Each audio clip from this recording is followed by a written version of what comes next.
will be providing past papers with mark schemes and some support material around those for students who are doing AS, and then the same for A2.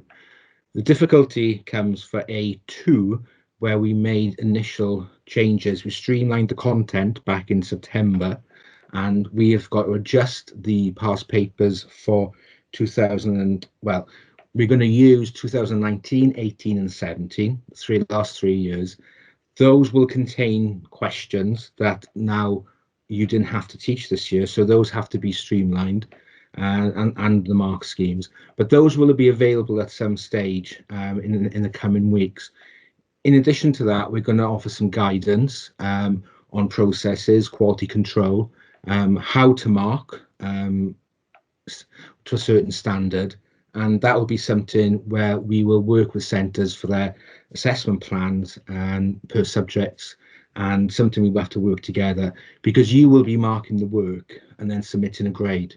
And what is most important is that you have to then, when students get their grades, there will be appeals, and it's your decision on what grade they have. So you've got to make sure you've done everything to the best of your ability in terms of processes, and covering the right skills and knowledge in the qualification to make sure you're confident of giving that the correct grade to the best of your ability. It's not ideal, but if anybody has got any questions, tonight's not really the night to go through that.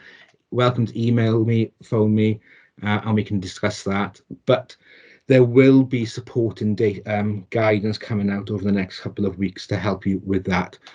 So for now, you just, as much as you can, you crack on really with teaching what you've been doing.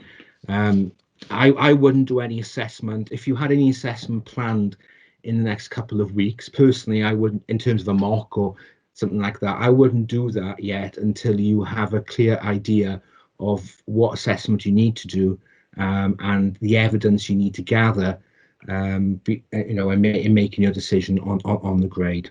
Okay, and please do remember as well that the advisory group wanted to give centres an option. You don't have to use the past papers that we'll be putting up. You can use your own form of assessment, but please, if you are thinking of doing that, be careful, because obviously that assessment has to be valid, and you have to make sure that that assessment covers all the skills required from a normal AS or an A2 qualification.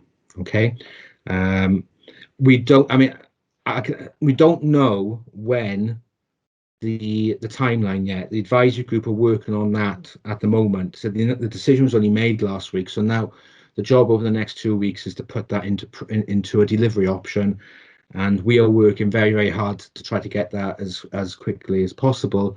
But the decision on timelines and the decision what actually is required is not our decision. It's a decision by the advisory group and QW. We just deliver that. Okay, so a lot of questions I'm getting at the moment I can't answer because that decision does not rest with us. But we are communicating as much as we can with centres in the moment. So I'm afraid for the next week or so, it's just carrying on what you're doing, teaching as much as you can to cover the content, and then when you do get the assessment, then that's the best time to look at that. Okay, so if we can move on to the next slide. Sorry, one question there was on, can you release the papers that were due to be sat in 2020? No, because we were told not to. The advisory group did not want new live papers as part of this assessment. They only wanted past papers. So the live papers will not be released. Okay. Okay, what examiners seek. When I first put this together, the first bullet point I think is quite ironic, because the point of me putting this in was saying that all examiners are teachers.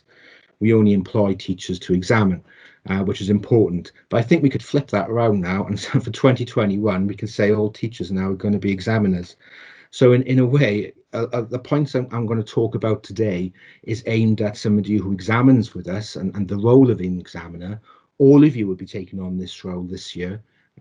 So I think it's got a double meaning, the points I'm going to go through today. But the focus I'm going to talk about is not for just 21. It's talking about assessment in general. And when examiners mark scripts from your candidates, what they're looking for, and some little sort of hints, if you like, or some main points to consider. Now, we know, and of course you know, that all teachers have their own standards and interpretation of mark schemes.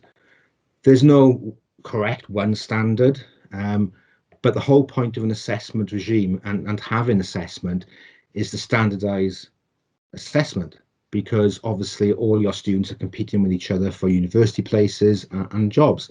So therefore, we have to create a standard, and one of the fundamental roles of an assessment organization like ourselves is to have a standard. Okay, and how we do that really is we standardize our examiners by the principal examiner, who has overall authority really of what standard is reached, with discussion with myself and the senior team. And we standardize scripts before the meeting we have with our examiners, and we agree what we believe the standard is, what we accept, and so on. Okay, now that's a very important role of assessment, and the three guiding principles we use, and it's my mantra really, is that any assessment we do has to be fair, it has to be valid, and it has to be consistent. And those three things really run through the minute we start putting papers together, actually the minute we start developing specifications, to running papers, to marking papers, to reviewing papers, and giving advice to centres. Those three things have to stand very, very clear to us, and they drive what we do. And if we do have a case where we have an examiner who was unable to mark the agreed standard, and we do get them, we will actually stop them from marking, and they won't be invited to mark again. And I put that point in to reassure and to really promote the fact that standards are the most important to us. Okay, we have to have consistency, and some examiners are unable to be consistent in their marking, or they don't agree to our standard. Well, we can't have those as part of our marking team. Saying that though, when we do standardize, okay, it's not top down to bottom. We don't dictate everything in our meetings, and I know tonight there's some people here who are assistant examiners with us. You will be aware that in those conference meetings we do have a discussion, and during that meeting the standard is finalized. And sometimes the principal examiner will change after listening to other teachers. So we do have this sort of approach where we listen to other people in the room, and if we feel that we haven't got it quite right, we will change it. Okay. Next slide, please. Quick, once that's changing over, quick answer: no, the AS will not contribute to the A2 unless the advisory group decide to change it. The AS that you awarded last year will have no contribution, so the A2 this year will be fully based on the A2 units. Okay. The mark scheme.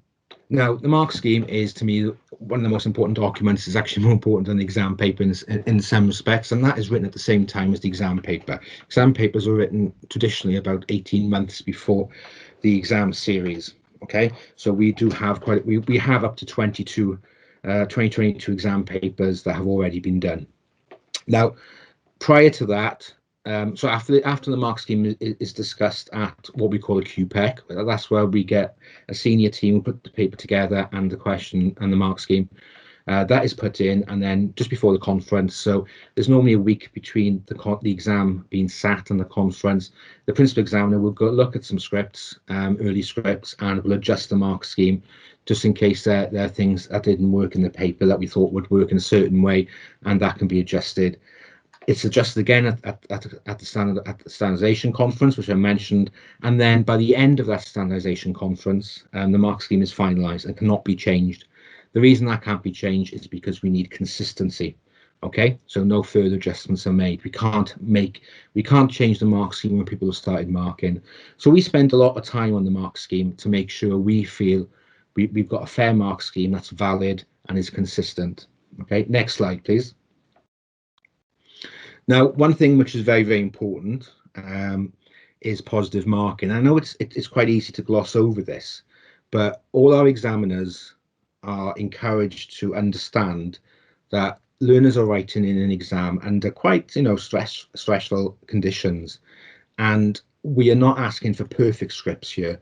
We know how difficult an exam can be for many students. So what we tell our examiners, and it's actually on the mark scheme, is that credit should be given for what the learner writes, okay, rather than adopt an approach of penalising her or him for any omissions. So we take a positive approach, and I can confidently say that we do that, and anybody who marks with us will know that. And it should be possible to get full marks, and it should be possible to get 0 marks. Some teachers in their standards don't do that. If you say got a question at 12, they're very reluctant to give 12 to anybody, and they're very reluctant to give 0 to anybody. When you do summative assessment, you have to use the full range of marks. And one of the things we have to educate examiners on is that to get 12 out of 12, you don't need a perfect answer. You just need an answer that satisfies all that has been given, that's been directed in the mark scheme. And you also don't give marks away, okay? You do get 0s, and that's there for a reason, because the student who gets 2 out of 12, it's not fair on them if another person is given 1 or 2 for sympathy marks.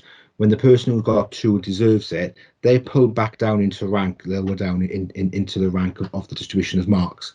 So it's really, really important when you mark that you use your full mark scheme. I've had many conversations with teachers saying, well, I never give full marks, as if that's a proud thing. Well, it's not, because some students deserve full marks, okay? And marks shouldn't be deducted for less than perfect answer. I've already said that. So, when we look at exam scripts, I can mark an exam script, say it's an essay out of 20, or an extended question out of 10, and I can look at the AOs and think, oh, what should I give for that? But you see a full mark quite easily, a full marker, and you shouldn't be afraid to give full marks. If we can have the next slide, please. Okay, in the mark scheme, we have 2 important parts: the mark instruction, indicative content. Funny enough, most questions I get about the indicative content, which I feel is not that important to me. What is more important to me is the marker instruction. That tells you how the marks are awarded. Indicative content is just suggestions, really, of what could be in the answers. And we try to guess that. Remember, we write the indicative content before any person sits that exam, and we do add to it during the conference. But that's just examples of what answers could be given. And we only employ business experts, business teachers to mark for us. So we expect some level of professional judgment from themselves as well. And so the indicative content really there is to give an idea of the type of answers that we expect. Okay, now a subject like business, especially A-level business, that is so synoptic and holistic, it's difficult to include everything. So if you are marking and it's not an indicative content, it doesn't mean it's not correct. It's just that we've not thought of it, or the indicative content, we have to stop at some stage, otherwise indicative content can go on for pages. So to me, mark instruction is more important. Next slide, please. When we do mark, we mark in 2 ways. We have point marked and level based. Point mark is straight forward. I mean, basically, it's a tick a question. Tend to be for lower tariff questions, tend to be for AO1, AO2. And those really don't offer many challenges to our markers, although you do get some. The one which really, really struggle with is level-based, and that's a different sort of mindset, really. Normally, you use those for higher tariff questions, not always, but normally. And the thing there is, what we want examiners to do is read the whole answer, okay? And then they will decide what level that response is marked. Ticks are used as a guide, not as a mark. And sometimes some people are very sort of tick happy. They do a lot of ticks. Other people are very sort of tight with their ticks. They don't give many. But that's not important for level based. It's reading the whole question and then deciding of what level that is and where it's sort of, and where the answer sits within the bands. And I'll mention more about the bands as well later on. Next slide, please. Example of point marked, very straightforward. Anybody who's looked at our mark schemes will see these. These have just been two lifted. Two different things going on here. Both, the first one's AO1 and 2 marks, and basically a tick for any relevant point. The indicative content, they don't have to answer exactly like that. Obviously, this is written by a teacher, so that the language is different from what a student would give. But the main point is there, okay? And if a student gives anything else relevant or answers that question that we've not thought of, then they'll be awarded a mark. The calculation is a bit different here. There's no indicative content because it's not an example content. It's either right or wrong when you get to figures. And then basically, if they just write the correct answer, they get the full marks. But we've broken it down just in case they get the question, they make a mistake in the calculation, and they would only get 1 mark. So those are 2 examples of point marks. If we move on to the next slide, please. This is an example of level-based. This one here is a 6 marker. There's 2 bands. Normally there can be up to 3 for the excellent band. And you can see here the AOs are discrete. So AO1 is 2, AO2 is 2 marks, and AO3 is 2 marks. And within each band for each AO, you have a descriptor. And these are key. These are the ones that really help a marker be consistent and fair with their marking. So an examiner would read a whole question, an answer, sorry, from a student. They would then read it, and then they'd look at this and say, okay, is that AO1? Is it a 2 mark? Is it a 1 mark? Or is it 0 marks? And then they move on to AO2, then they move on to AO3. Okay, so no ticks really. Ticks don't mean anything here. It's the answer as a whole and what level it sits in. Now for A2, the majority of the questions in the Unit 3 and 4 papers are actually level-based marking. Okay, next slide, please. This is indicative content. Again, just to show you, we've put in what we thought the indicative content is. When we put indicative content in, we look at what AOs are being awarded. So we try to put indicative content in that represents the knowledge, as in this question, the application, and then the analysis. And that is just as a guide for sort of examiners when they mark, and teachers and students if they use this. But it's by no means a complete list. Normally the last sentence in indicative content like this one will say credit any other valid point, because learners often come up with things that are valid but things that we've not thought of, or we've not included in the indicative content. Okay, next slide please. Okay, what do examiners seek then? Right, examiners are looking for specific skills in each question, okay, based on assessment objectives. I think we all know that. And how do students know what we're looking for? Well, they know that through the use of command words and the exact wording of the question. That's why it's important that a lot of time is spent on understanding what the question requires. Now, the whole thing is driven by business, because otherwise there's no point studying it for 2 years. And then using that knowledge. So the knowledge is the fundamental sort of building block here, really. And then they use that to apply, analyze, and evaluate. And as a quick reminder, we know that Unit 1 is only based on Unit 1 content, but Unit 2 is based on all AS content. So that can, although there's a lot of content in Unit 2, it can still pull on Unit 1, although the focus in the exam will be on Unit 2. And at AS, 10% of the marks will be on quantitative skills.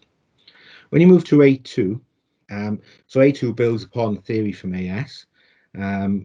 The assessment is based on the Unit 3 content, okay? But there might be some small tariff questions or the context given based on on AS knowledge. Then Unit 4 exam is holistic. And again, although the questions will tend to focus on Unit 4 content, we have to, by part of our own assessment strategy and our commitment to the regulator, we have to ask questions there that expects learners to integrate the content from all 4 units. Okay, so it's the synoptic sort of paper.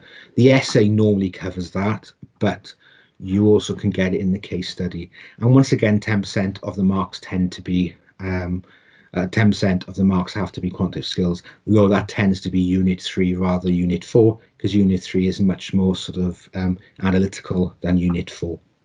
Next slide, please. So we can see that what examiners seek is actually driven by the AOs. Okay, in the papers, when we mark, we ask all examiners when they mark a banded question to highlight the AO marks. Okay, in addition to the total marks. And what is very important is examiners cannot award marks outside these assessment objectives. Okay, they have to, you know, if you get a very, very good answer, let's say the total mark is 8, but only 2 AO1s were given for that question. If they show excellent knowledge and they go on and they show more than 2, well, they'll only get 2 because they haven't answered the other parts of the question. So that's really, really important. Okay, so it's important then for learners then to have a really good, clear understanding of how discrete assessment objectives are awarded. And I know centres are doing this in CPD for the new qualification now.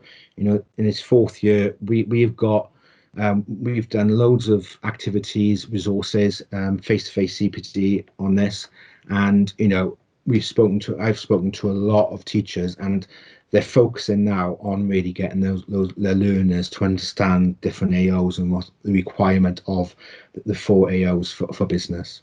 Next slide, please. And just to remind you here, these are the command words which are assigned to different AOs. So you've got your AO1s there, you've got your AO2s. AO2 always causes a problem because there's not often a straightforward command word. It's any sort of reference to a particular context. And then the next slide will show you the AO3 and AO4 command words. Again, these are really important, especially because a lot of students do struggle with these ones. So these need a lot of work on, and many learners do miss out on marks because they don't understand the command word requirements. Next slide, please. Just a reminder, or even maybe some of you don't realise that when we put papers together, we can't just put, you know, we just, when we put them together, we don't just focus on content. We have to have a specific amount of AOs per paper and for the qualification as a whole. So these show you the percentages of marks every single series. It's consistent across series of the AOs, and you can see from that you know, different papers will have a different focus. So unit 4, for example, the percentage of AO4 marks for unit 4 is higher than any other of the papers because of the style of the paper. So it's worth knowing that and remembering that when you are doing mock exams or when you're looking at assessment, in that there is, you know, somebody might achieve a really good grade AO1, sorry, in unit 1 because they're good at knowledge, but maybe they struggle at evaluation and they might struggle with the other papers. So it's worth looking at that and developing those skills across the 4 different papers. Next slide, please. AO1. AO1, as you know, is knowledge and understanding. Knowledge and understanding is 2 AOs. It's broken down into knowledge, which is the easier part, and understanding. So when we put questions together, we have to have a reasonable balance of some questions on knowledge, which is state, identify, definition, stuff like that. And then we also have to have a number of questions that go beyond that and they show understanding. And that can be describe or outline or in higher tariff questions where some AO1 marks are given as part of a big mark question. Okay. Now, most learners can demonstrate AO1, but quite often they don't. So one thing which is very, very useful is to encourage your students to show precise and clear understanding. Explicit answers are the best in exam questions, but often we get implicit answers and we can award those, but we can't award AO1 if we have to try to guess what the learner is trying to say. We try to read too much into it. So being clear, getting straight to the point, using the correct terminology, okay, really helps. And a lot of students for lower tariff questions on AO1 tend to be very brief. You can't always show understanding if you only use 2 or 3 words in your answer. You can show knowledge, but you might not show understanding. So it's encouraging students really to answer the question and to show a little bit more. Give full answers. Okay. Now I know there's a lot of content, especially at AS. So the strategy is really in place really for making sure that students understand all the aspects or all the different content areas. Glossaries are very useful, and our centres use those. Knowledge organisers, we will be putting some further resources up on our website soon on knowledge organisers, using the tick list possibly, but it's really important. And the other thing to remember is as well, although AO1 only contributes 26%, but the other skills rely on knowledge. So although AO1 discretely is only given 26% of the marks, it's actually used throughout the whole paper to show application, to show analysis, and to show evaluation. Next slide, please. Ao2 is application. Traditionally, this is the one that many students struggle with. Okay, you will see in our past papers the importance of reading data and real businesses, and a lot of the data rich, especially Unit 2, Unit 3 and 4. All the 4 papers use data to give the context to questions, and the answers are often referring to that specific context. However, many students do give generic answers, even though when we ask about a particular business. Now, if they give a generic answer, that's fine, they get the AO1 marks, but they're going to miss out on the AO2 marks. And that is something that we've seen continue. It's not as bad as when the new specs first came on board, but it does continue to today. And students really need to sit back and really think about the context. A lot of superficial references, just repeating the name is not good enough. Okay, it's looking at the information we give really to answer that question. Otherwise, all they're doing is just showing AO1. AO2 is about using their knowledge and applying it to a specific situation. Okay, and a lot of questions then will lead on from that, where we assess AO3 and 4, and to get the higher mark bands, they can't really fully analyse and evaluate if they're unable to analyse and evaluate in the context we ask them to do so.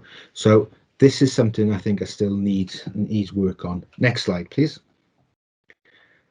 When we do put papers together, we don't do red herrings. We don't try to trick anybody. The data's there for a reason, and we want them to use it. And if you look at many exam responses which I've done, they're often missed, okay, or they don't even consider the context, and they give very generic answers, and they're not showing any AO2 skills. If they're not showing any AO2 skills, we can't give them the marks. And that means a quarter of the marks for the whole paper really is not being achieved by the students. So encourage learners to soak in the information. It's there for a reason. It's pointless writing a whole side of a piece of A4 paper if they're just doing AO1. They think they're wasting time reading the information because they're not writing. Everybody thinks in the exam they have to write. Well, sometimes it's better just to hold back a little bit, think it through, and then actually answer the question when they understand what the context is. Okay, next slide, please. Example here of one. This is the essay part A. On this question here, many students got AO1 marks, which great. They showed excellent understanding of exchange rates, but they couldn't apply it to a manufacturer who exports. And it's quite simple if you think about it, but they missed out on the AO2 because they just reeled off what they learnt, and they stopped reading this question when it got to exchange rates, and they just give a very generic answer, which meant they only got 60% of the marks maximum for this question. And it's really important. And then you compare that to the part B of the question, and you can see that part B is generic. There is no application there. That's where their show-off question for showing what they know and how to analyze it and develop that. But a lot of students miss out on the AO2 in the essays. Okay, next slide, please. Also remember, AO2 is quantitative skills. I'm aware I'm running out of time here, so I'm just going to go through this very, very quickly. 10%, at least 10% of the marks are for this. We still get a lot of silly mistakes. You know there's going to be 10% of marks every single series on this. And the most common thing is lack of accuracy. Okay, silly mistakes. They rely on their calculator. They don't think of it. They don't think of the silly, they press the wrong button. They just copy down what they've seen. And poor presentation continues, and reluctance to write out the formula. If they write out the formula and they get the calculation wrong, they might still get some marks. If they don't and get it wrong, they won't get any marks. The other thing is as well, a lot of students don't use that calculation in the follow-up question. They just answer the question without thinking of it. Often you get a calculation question followed by using that calculation. Next slide, please. Stephen, you can overrun. Don't be constrained at the time. Okay then. That's a relief. This is an example of a mark scheme for quantitative skills. 4 marks, 1 AO1. The AO1 is there because that's knowledge. They need to know that formula of depreciation. So you give a mark for that. Now, if they just wrote down £9,000 and nothing else, they get 4 marks, okay? But if they make a mistake and write £8,000 and wrote nothing else, they get 0. So that's why it's really important that when they are doing especially a quantitative skills question that has more than 1 mark, and a special question like this without 4, give us the breakdown, because if they make a mistake early on, we use what we call OFR. Okay, own figure rule. So instead of calculating 1,400 in the first stage, for some reason they calculated 1,200, they then use that mistake twice again. They could actually get 3 out of 4, even over the wrong answer. So it's really, really important that they show that, and you'd be amazed how many students are still not writing down the stages. They do it on they do it or they rub it out. Please not to do that. The other thing as well, this question asks for the value of the machine after 5 years. Now, accuracy. If they give 9,000 without the pound sign, do they mean 9,000 units? We don't know. So therefore, we can't give them the full marks because, it's a value. So they should make sure they label their answer correctly. Now, depending on the marks, if it's something like this question, the mark will be deducted for that. If it's out of 1, it won't be, because we feel that's a bit too harsh. It's not fair. But as a business student, when they're doing a calculation and we don't know if it's units or value, it's important that they label their answer correctly. Okay, next slide, please. AO3 is really, really hard. I've put the actual AO in here just to pull out 2 things. Analyze impact, individuals, organizations. Okay, the key thing here, most questions on AO3 will be looking at the impact. Explain is used in AO3 command, where we use explain quite a lot. We use explain and analyze quite a lot, actually. And what they have to do here is develop their knowledge and understanding. Now, depth is the key for AO3. I think this bullet point is essential. Going beyond just understanding. And this skill is the one that really separates the weaker candidates from the good candidates, okay? If they lack understanding and they haven't got if they really haven't got a good business brain, if you like, or if they've difficulty with it, this is what they can't do. They can't develop it. They can't take it on to the next stage. They can't give chains of reasoning, and they can't give a logical build-up of the content within the answer. And so AO3 is not fully developed and often lacks relevance to the context, which I've mentioned backlinks with AO2 as well. So AO3 is really a skill I think still needs a lot of work. But please also, the note is, some students will never be able to do well in AO3 because it is a skill that some students across all subjects and when they go on to university will still struggle with that. But this is something which needs attention in centres for A-level because a lot of marks are missed on AO3. Next slide, please. This is an example of a mark scheme, really, to show you the difference between an excellent, which would be the 4 marks for AO3, down to good, down to limited, down to 0. And the words we use within the descriptors here are we try to be as consistent as we can, but we have to adapt them, obviously, because different questions require different descriptors. But you can see for excellent, for example, and this is on SWOT. So if you look at the descriptor here, so because we're asking for SWOT, we're looking for coverage. So obviously, if you're doing a SWOT analysis, you have to cover all 4 factors in order to get an excellent mark, okay? You can't choose just 3 of them. The answer is balanced. So they look at all of them. They don't just add a little line on opportunity somewhere in there and don't really look at it. It's balanced. There's logical chains of reasoning, okay? There's well-reasoned developments that show they understand the SWOT, and the analysis draws on the data in the case study. Now, those are the descriptors for an excellent full marker. And as you go down to the good one, you can see that and for a lesser standard is required then for the 2 to 3 marks. So SWOT factors are analysed in details. So we haven't said all 4 SWOT factors. So we must probably looking at 3 here.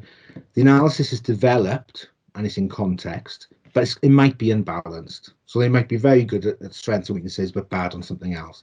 Then you go to your limited one then. Not all components are analysed. It may only have 1 or 2, and it's more superficial and underdeveloped. So you can see going from excellent, good to limited, the different levels of response you get to analysis. And in the grey box on the right hand side, these are the key things you're looking for really when you're marking AO3: detailed, balanced, the key issues, well developed, a clear line of argument, in-depth analysis. Okay, next slide please. I am aware of all the questions that are coming up in the chat, but I think I have to, we can answer those at the end, because otherwise we're going to be here till 9 o'clock. So I think I'll have to, I'll plow on, okay, and then we'll answer those at the end. Now, excellent analysis requires candidates develop lines of reasoning. What do we mean by lines of reasoning? Well, it's analytical skills, isn't it? So, for example, in an essay, which is out of 20 marks, it's useful for candidates to link concepts in their journey through a well-constructed paragraph. So I always say planning is really, really important. And connectives can be really, really useful here to create structured arguments. What I mean by that, I'll show you in the next slide. So next slide, please. So these are really just some ideas of how to get good lines of reasoning. So as I said, use connectives. Connectives, I think, are the easiest tool and can be very, very useful. We've got quite a lot of this in our previous CPD material as well, if you want to look at that, which is on our website. It's business, not general studies. Many students don't use technical terms. So, for example, instead of using productivity, they say staff will work harder. So, try to promote the use of technical business terms. Because it's really, really useful, because that gives you the cause as well as the impact. It naturally leads you into them giving us a line of reason or why they said that. It's because of this, okay? The other thing which we often get is superficial or general answers. So they say they will benefit from economies of scale. They won't pin down into what, because obviously there are different economies of scale, and it's important which one they point out to show full understanding. So they can be very general as well. Assumptions are always made, and they use hard statements like will instead of may. Okay, this will motivate all the staff. Well, will it? What about is there a difference between the managers and the assistants and things like that? So they tend to generalize, so they don't really give a good line of reasoning. Many go off the agenda. They don't stick to the point. They tend to put also in there, which takes them onto a sidetrack, which actually doesn't answer the question. And the last point I think is really, really useful: life after profit. I was guilty when I was teaching and doing this. You think, I'll just finish your sentence by saying, well, this will increase or decrease profit, and that's an evaluation. Well, it's a very limited evaluation. What about after profit? And if we go to the next slide, I'll show you what I mean by that. So examiners noted this is quite a common thing. Okay, this will lead to profit, and they finish. So if you compress the 2 examples here, and there's 2 Thank you. Sample point 1 is, I won't read them through, but hopefully you can see sample point 1 is quite generic. It doesn't really, it finishes with profit. Okay, very sort of off the shelf answer. Whereas sample point 2 is just a little bit more. It shows you an example of actually taking a bit beyond profit and saying, in that context, and this context is BA and EasyJet, what they can do with their profit. Why is that really good for that business, and so on. So it takes it a bit more further and introduces terminology, and it shows a great understanding, greater analysis, because they're explaining in depth. Okay, so that's the type of thing we mean with that. Next slide, please. And the other thing is as well, in AO3 is considered for more than one viewpoint. You know, we have stakeholders throughout the spec. Often analysis by learners can be very sort of narrow. They don't consider it from different viewpoints.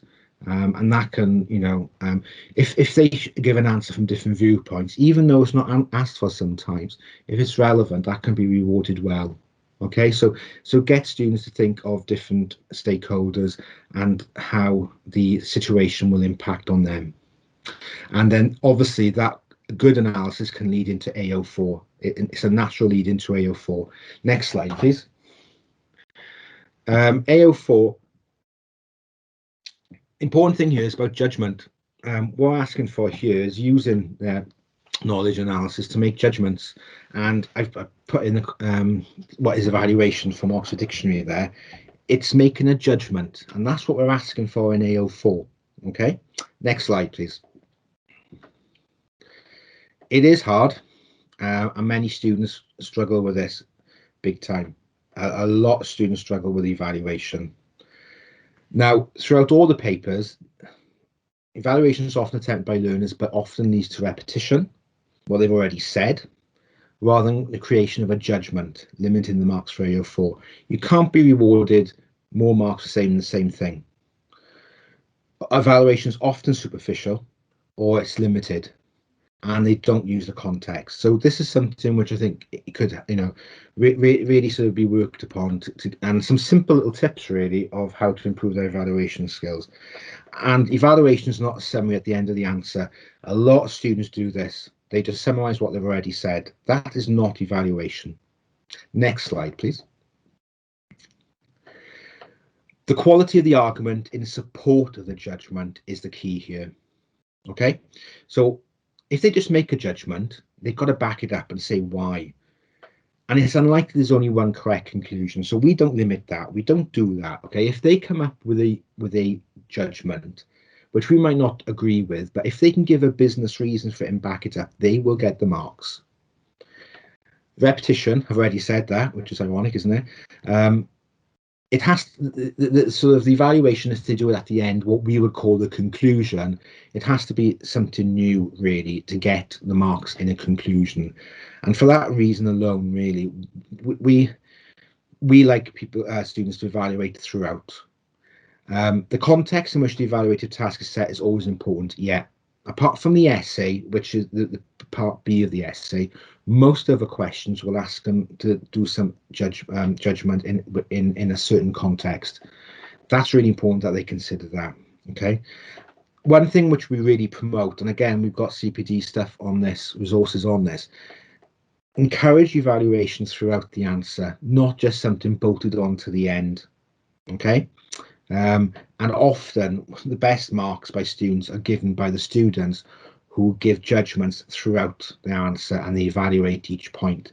And I'm sure all centres will have strategies in place to do that. It's something which, you know, I know centres are aware of and are working on, especially in the essay construction, you know, best way to answer an essay. Next slide, please. This is just an example of a evaluation question. You can see 4 of the 10 marks here is for that. And again, I've only put that in to show you the key descriptors really within the grids of what we're looking for in an evaluation. And once again, you can see for excellent, the word fully balanced. You'll focus on the key issues. There's reference to the case study. Judgments are made with qualifying statements. These are the things you should be looking out for when you want to award high level marks for AO4. Next slide, please. Common issues. The most common issue is learners misread questions or they don't read the question. We can't mark an answer from a student who's changed the question. They've given a brilliant answer, but it's not for the question we set. That is, and actually it's more common at A2 than it is at AS. Not answering the question set by ignoring a key word in the question, which goes back to the first point, not reading the question properly. Okay, they got to read the whole question and to make sure they understand it. What we get sometimes as well is they see a familiar topic, like I mentioned earlier, about exchange rates. As soon as they see that, they stop reading the question and then they write everything they know about it. So they're missing out on the skills. They just get in, they feel they just have to, I revised this, therefore I'm going to say it, even though it's not asked for. And that is unfortunately, is quite common. Repetition is common. Long responses are common. Long responses in themselves, with positive mark, but they're wasting time on other questions. If they're spending too long on a 6 marker that should only be 8 minutes, they're spending a quarter of an hour on that, then they're really not going to finish the paper in time and they disadvantage themselves. Not answering context, I mentioned that's really, really important. Many points are made superficially instead of a few points explained well. Unless we ask for a specific amount of answers to a question, which we don't, okay, or very rarely we do it, as long as its depth is better than breadth here, especially for A2. So if we're asking for plural, so we said to them, analyze the factors. They only have to give 2 valid factors, and if they do those really well, they can get full marks. You might want to tell them to do 3, but please don't tell them to do 5, 6, or 7, because what they do in there, they're going to not be able to develop lines of reasonable lines there because they're going to be wasting too much time. So depth is important here. I go down then. Limited superficial evaluation is quite common, and summaries are not evaluation. So they just repeat what they've already said. Next slide, please. I'm just going to read through the one here. Using evaluative comments such as "it depends on" usually gives access to higher band AO4 marks. Really, really good trick this. If they make a judgment, okay, they make a comment, get into practice developing it into another line and use stuff like "it depends on." That gets really, really good sort of answers and makes them think. Okay, often when we look at answers, they seem as if they've cut off mid-sentence. They don't get the next bit, and the next bit often is the one that's going to get them into the good marks. Ideally, the candidate should be evaluating each point they make in their essays, because otherwise they'll forget. So if they do a paragraph, get them to do some judgments when they finish that paragraph before they go on. They can build up their AO4 that way. Okay. And integrated evaluation is far better than a few unrelated points at the end. So that repeats really the bullet point earlier. Get them to evaluate throughout. We find those students tend to get much better marks. Next slide, please. Okay, I've gone through that like in a whirlwind. Most probably too much in there. Most probably we'd spend 2 or 3 hours on that.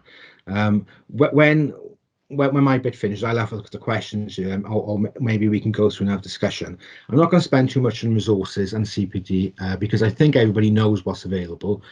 Just draw your attention to our resources are on. So the information you're going to get now about Summer 21 will be on our main website, latest news. Okay, we will also then have stuff within the business subject page on there, as well as the normal stuff like the spec and past papers. The resources we got up on our resource website. If you haven't seen them, there's 7 new resources up there already on blended learning for A2. Those are going to be added to in the next week or so. We hope in the next couple of weeks all A2 content will have a blended resource there. Okay, hopefully some of you used those already, but more will be coming online. We're also going to put knowledge organisers up as well, and then we've also just commissioned some more resources for AS. okay, which haven't been written yet. They will be written, and they'll be up, I think, in April, May time, okay, which won't be much use for this year, I know, but they will come online, for that. So keep an eye out for those, okay.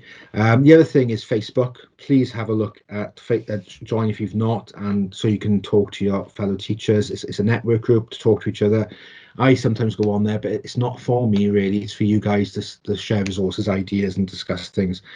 The OERs are going to be really, really useful for you this year, because you've got to mark your students' work this year, and the OERs, have a look at those, because from 2019 backwards to the new spec, you have got online exam reviews for every paper, 3 questions per paper, with the principal examiner putting some comments and marks in of why that mark was achieved there.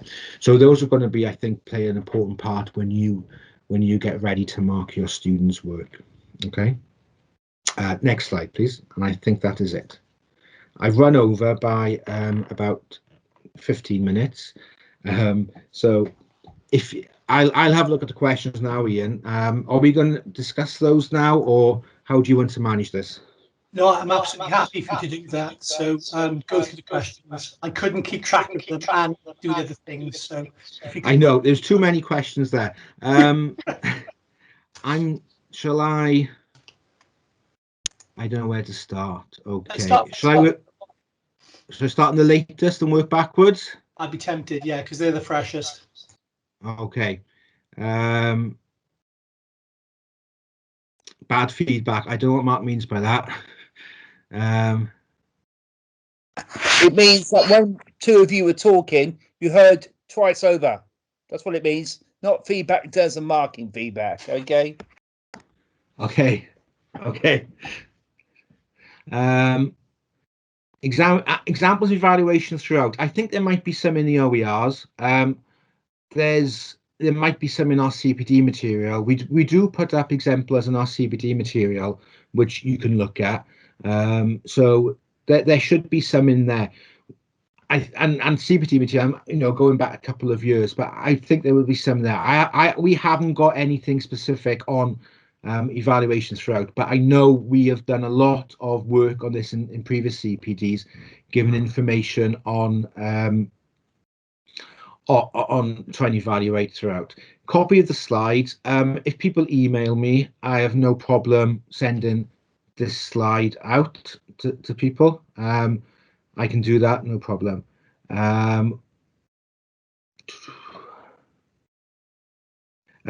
For AO4, how many times should they evaluate for 8, 10, 10 and 12 mark questions?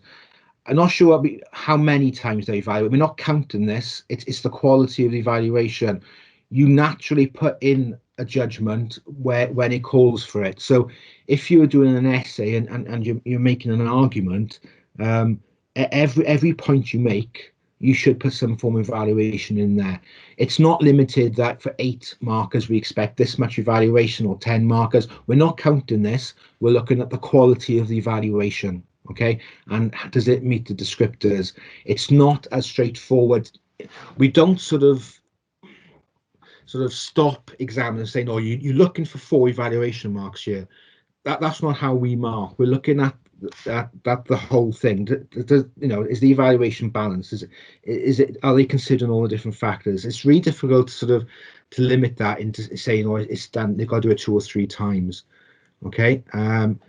Again, we have got exemplar answers here, and you can look at those. And I do believe in the essays we have put up some high mark essays in the CPD material, the exemplars, to show you what to do there. What activities could we do to encourage AO3 techniques? You're the experts in this, on the teaching and learning. I mean, what I would do, I would get them to understand, first of all, smart words, and then really look at the descriptors within a mark scheme. Share mark schemes with your students. What we've done in previous CPDs, again, use color coding. So focus on AO3 in some lessons or a piece of work, and highlight in a colour what you think is AO3 to show how much of their answer is actually AO3, and then get them to add to it. There's quite a lot of activities and techniques we put into the CPD materials, which could be useful there. Okay. In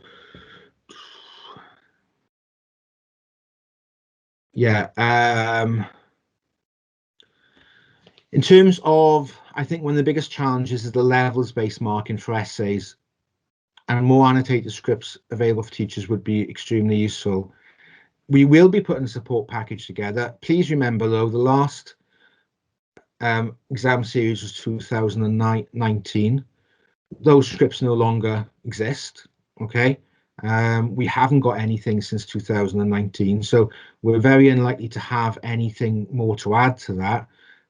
We have got the OERs, as I said, not just from 2019, but going back for 4 years, and we have got the CPD material. We will, though, be putting some additional guidance in, but unfortunately, because we haven't had an exam series for 2 years, we won't have any more live papers to play around with. They simply don't exist anymore. Why don't you provide model answers? Simple answer to that is I think model answers are horrible, because model answers don't work for business because there isn't a model answer. I could give you 20 different scripts that all got full marks for the essay, and they all can be different. And I find model answers very dangerous because students just tend to copy it rather than understand what is required. They don't show the skills. So I'll never provide model answers. What I will is discuss with teachers what's required in different responses of essays and higher tariff questions, but model answers is somewhere I won't go, even though I know you can get model answers in various places on the internet. I'd be very careful how you do that, because all our essays are different. You never get the same question once. Therefore, model answer has got very limited, usefulness, because what tends to happen is students will repeat a model answer for a different question, for a new question, and not really get to grips with that, the new questions being asked. Is there an expectation that students will sit full past papers? Well, according to the advisory group and the minister, students, you don't have to do any past papers if you so wish. Okay, you will decide what you do.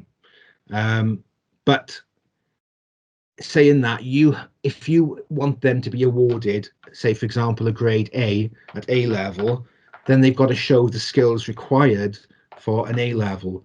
So you've got to show a good breadth of AO skills. That's all 4 AO skills. You've got to show quantitative skills. You've got to show ability to read data and do something with it. So what I think was going to happen is that you will choose for each unit an assessment, be it a past paper or something you come up with yourself, and then obviously you will prepare for that in your centres, and then they will do it, and then you will mark it. I don't think it goes against the reason for scrapping the internal and external assessments, because you have much more control of when you do that assessment. We haven't got the timeline yet from the advisory group, but I think this is going to go much into May, June. So we hope the situation improves by then. So you will have your students back, but the actual decision on the assessment you use is going to be yours. Although you then got to justify why you've used that assessment. I think just be aware of what's happening, new announcements. Just keep an eye on the latest news. Okay. Claire, just a thought. If we are to use the 2017-19 adjusted past papers provided, which is the only ones we can use, students will have access to them. Yes, they will. They'll also have access to some of the resources I've done, which is exam walkthrough, okay, which has been on the website for a couple of months. The students are pretty switched on and will suss this out. Yes, I agree. And there's nothing we can do about that. Okay, that's the situation we find ourselves in. Those past papers are out in the public domain. They've been there for a long time. So is the mark schemes. So is the examiner's report. So are the OERs. It's a lot of resources out there, and of course, if you decide to do the 2019 papers, you might have already done those anyway in a mock. So there's nothing stopping you from doing that again. Have I got everything there? It's quite a few here. There's a few from about 1913 onwards that you might want to go to the bottom now and just have a look. There's only a few, there's not that many. It's from where I put echo into the chat window, and I'll distribute the list. Yeah. Okay. So Tonwyn. So if I go to are these compulsory to determine the CAG? I think that means, is that the past papers, Mark?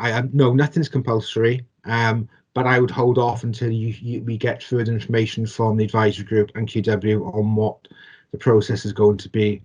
Can it be a mixture of the guided materials and what we have seen ourselves from the students? Good question. We don't know.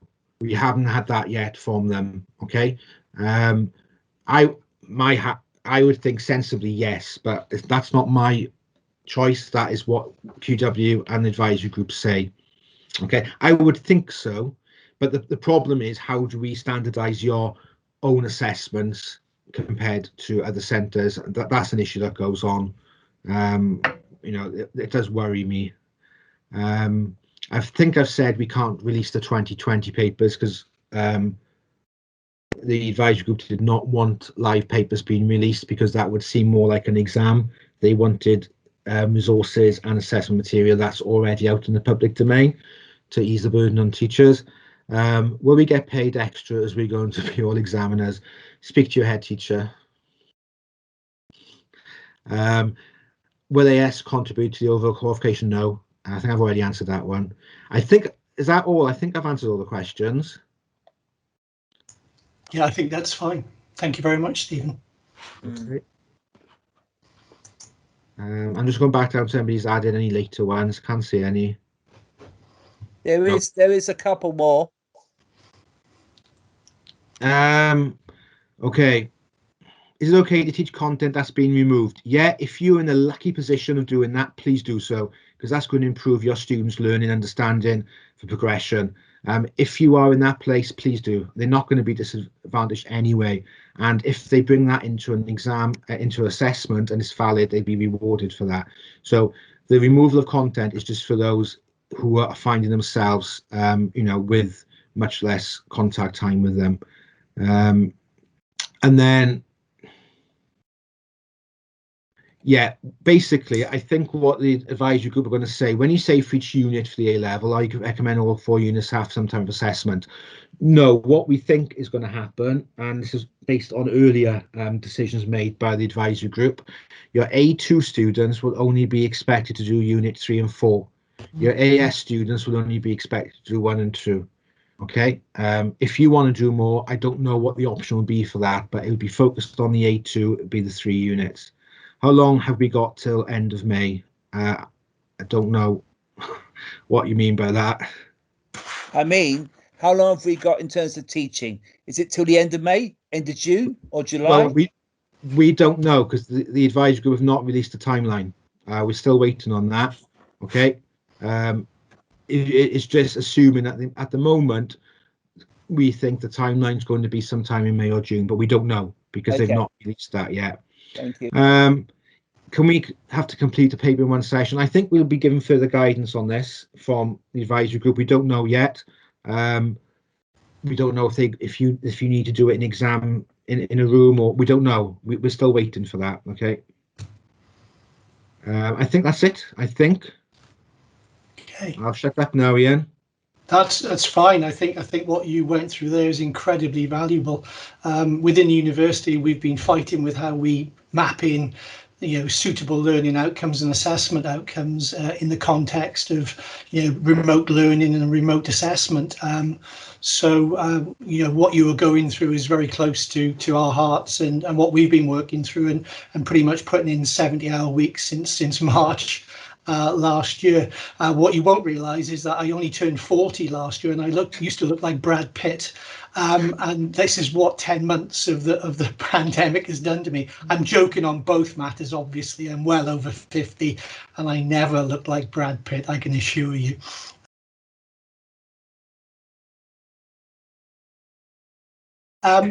What I wanted to do, you might be persuaded now to sort of like jump off a bit quickly, but what I'd like to do is identify some ways in which I think materials from the business school would be beneficial to you, particularly for year 12, but also possibly for enrichment purposes in year 13.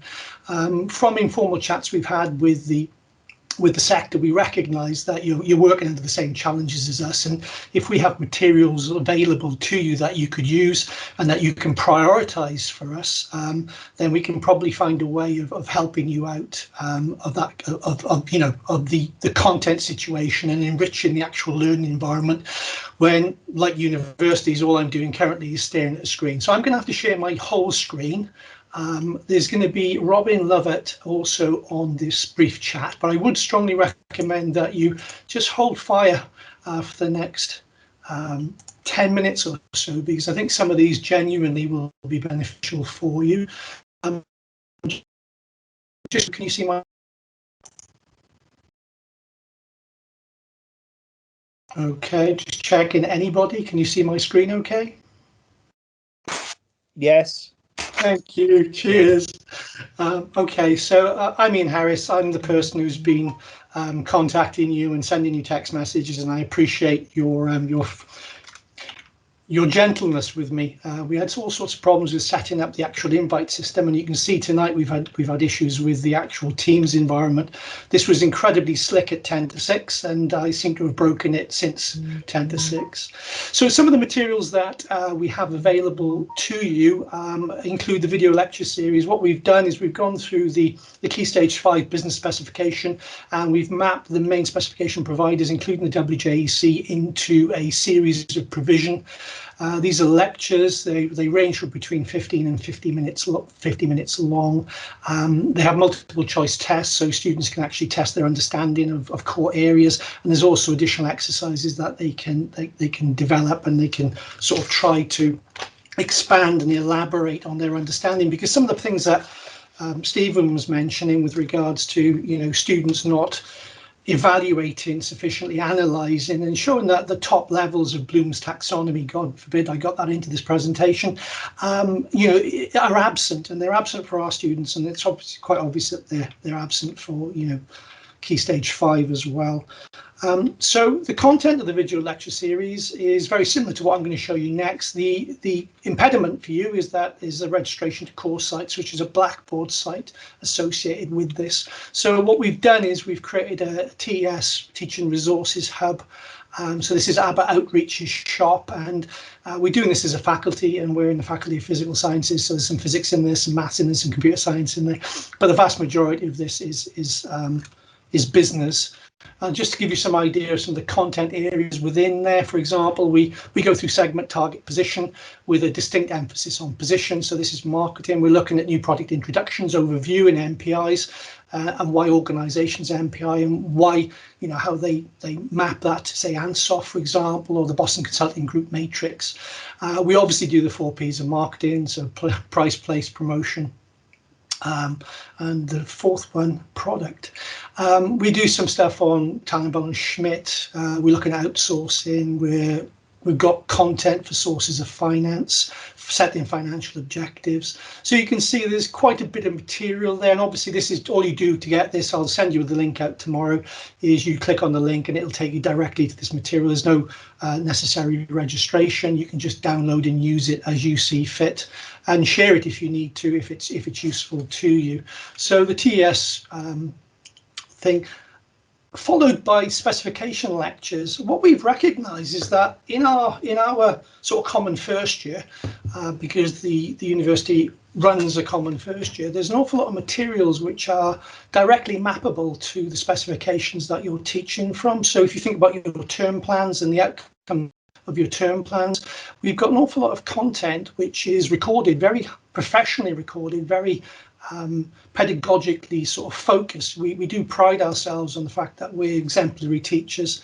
We do get extraordinarily high teaching and learning outputs from the key industry measures, and we actually employ lecturers who are fundamentally excellent at communicating to audiences, rather than other business schools that would be looked to sort of employ the biggest researcher that they possibly could, because we recognise that the vast majority of our revenue comes from satisfied customers, something that maybe other business schools don't necessarily focus on quite as clearly.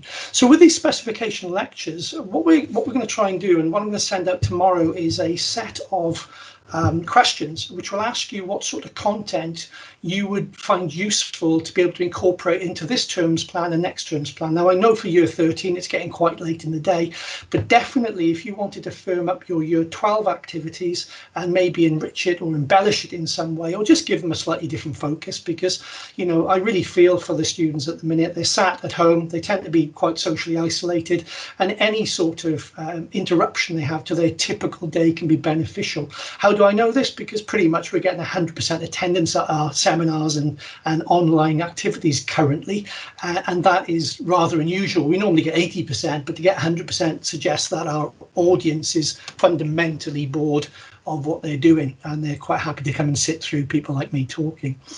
So if you could advise us, we'll send this questionnaire around. If you want to advise us of your needs, what we'll then do is we'll set somebody off and see if we can aggregate content for you that maps to your particular sort of term plan specification outputs.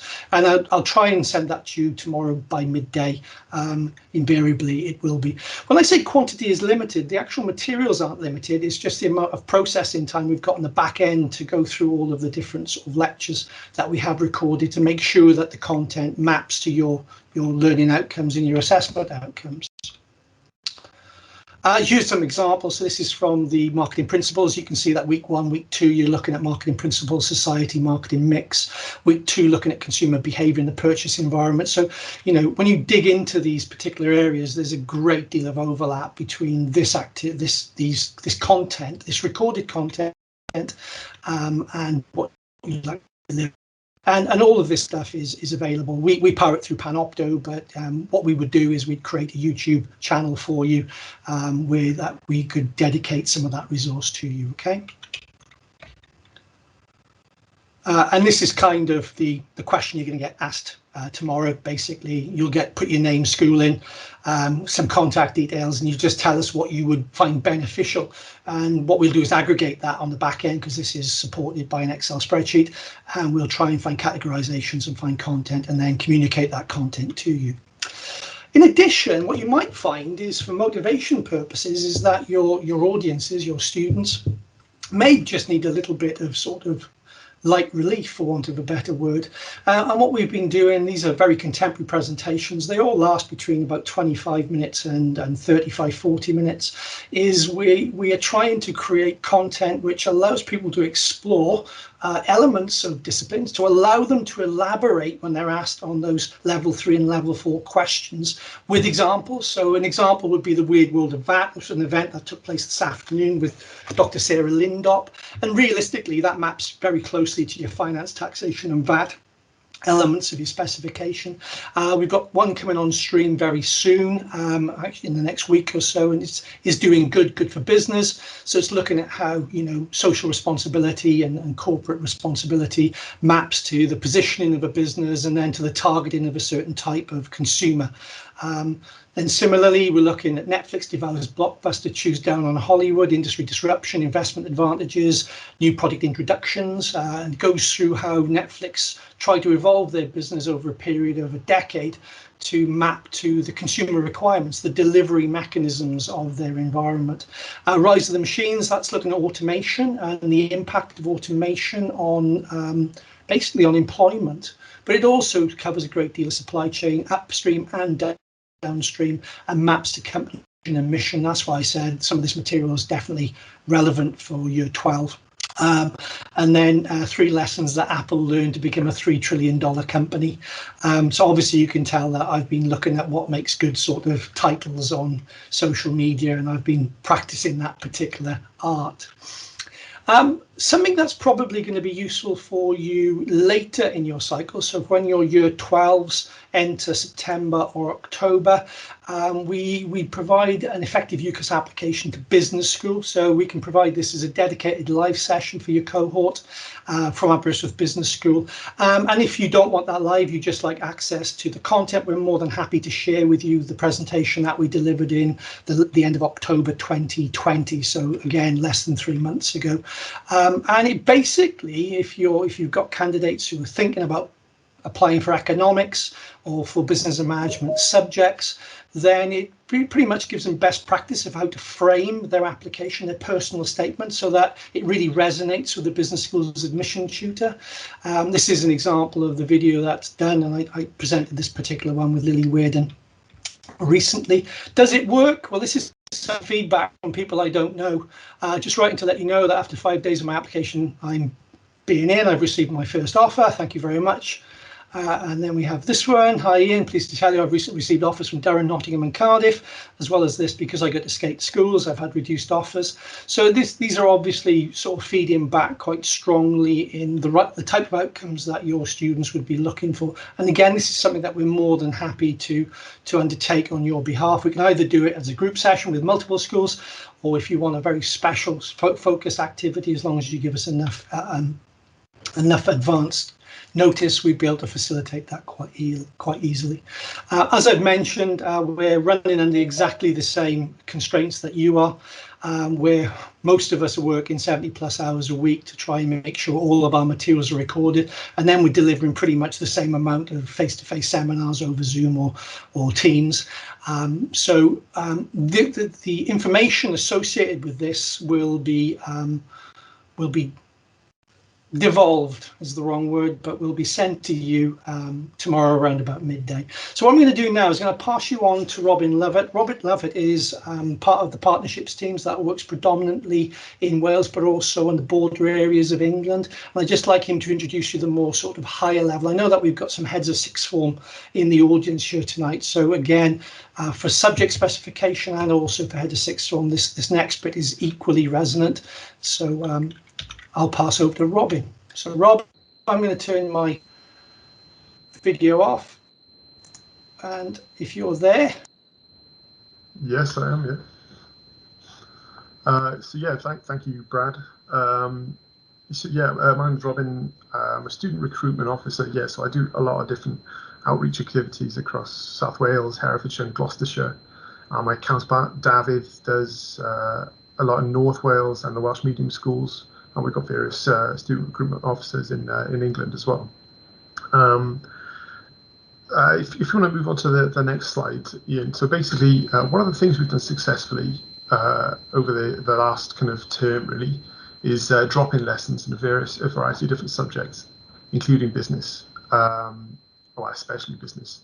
Where we've done this with Coleg Gwent, Gower College and St David's Catholic College, and we're happy to expand this to your schools as well. Essentially, I would say it's a win-win-win situation where the students get a lesson taught by Aberystwyth academics that's relevant to their current studies. So the students benefit from it. Obviously, the teacher doesn't have to plan a lesson, and we also get to kind of showcase Aberystwyth at the same time as providing them a lesson. So I really see it as a win-win-win situation.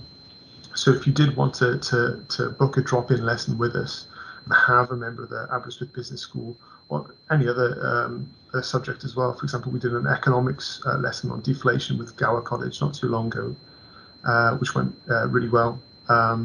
These have proven to be really popular, so it's mutually beneficial. So I recommend it, but feel free to get in touch with us. studentrecruitment@aber.ac.uk. I'll share that email address in the chat shortly. And if you go to the next slide, then Ian, and just to briefly go through other things that we do the normal talks and presentations, whether it's student finance, personal statement, why higher education, or a bespoke one. I quite often do ones that take into account what the schools want to talk about. So it could be a mix of all the different subjects really. But I'm happy to do that anytime. One thing we're working on is something called Aberflix. You can probably guess what that is, but it's kind of like a streaming platform of sorts, kind of similar to Netflix, YouTube, but all with educational content relevant to students and teachers. A lot of the webinars that Ian mentioned earlier are on there as well. The drop-in lessons, previous drop-in lessons are on there, so if you want to have a look at what we've done before, feel free. It's just got loads of great content relevant to students. So I definitely recommend having a look at that. Again, I'll share the link in the chat with you shortly. And again, building on what Ian said, we've got a series of live webinars. At the moment, we've got a taste of series, so you get a taste of a variety of different subjects. I think it's 12 in total. Today was a business one, and that'll be on Aberflix soon as well. I'll have to edit that today. That's my job. Or tomorrow even. But yeah, they're fantastic webinars to take part in. So these are all different kind of outreach activities that we're doing, especially in your region. So if you did want to get in touch with drop-in lessons in particular, feel free to do that, and we can set that up. But that's all from me. I don't want to keep you for too long, so I'll pass you back over to Ian. Rob, do we have David on? So yeah, I think yes, I'm here. Oh, yes. Hi, David. I'm here. Yes, how are you? I'm very good. Well, thanks. That's all I wanted to add to what Robin has said about the webinars, the drop-in lessons. Is of course these are available, and we can do and provide and work with schools through the medium of Welsh, of course, as well. Aberystwyth prides itself on its ability and the long tradition of providing our subjects through the medium of Welsh and modules through the medium of Welsh. So certainly, if schools want to cooperate with us and they want us to come in, for example, and work on drop-in lessons, certainly we can do that through the medium of Welsh, and also many of our webinars as well are Welsh medium. And of course, there is support, especially in business, etc. But there is support for students who want to study through the medium of Welsh. There is Aberystwyth has a range of promises that allow students to experience not just their subjects, but life itself through the medium of Welsh in Aberystwyth. So most certainly, if you want any sort of assistance, certainly North Walian schools, as Robin explained, Robin works with schools in South Wales. I work with the Welsh medium schools across Wales as well, and in schools in North Wales. So if you want to get in contact with us, please do so, and we can assist, and we'll work out a variety of different sessions with you then. So yeah, looking forward to cooperating with and thank you for the opportunity coming to talk today as well. Thank you. Okay, so that finishes that particular bit. I think I need to hand over to Andrew now for just the summary. Yeah, great. Thank you, Ian, and thanks very much for the various sessions. That was really good. Yeah, that's all I've got to do is to bring the meeting to a close now, and we'll take back any feedback that you have. I know that Ian sent a link out earlier. Any feedback that you have for us, so that we can sort of maybe develop a number of other presentations in the future and deliver them to yourselves. That would be great. So thank you all for attending today, and we'll catch up with you soon. Thank you.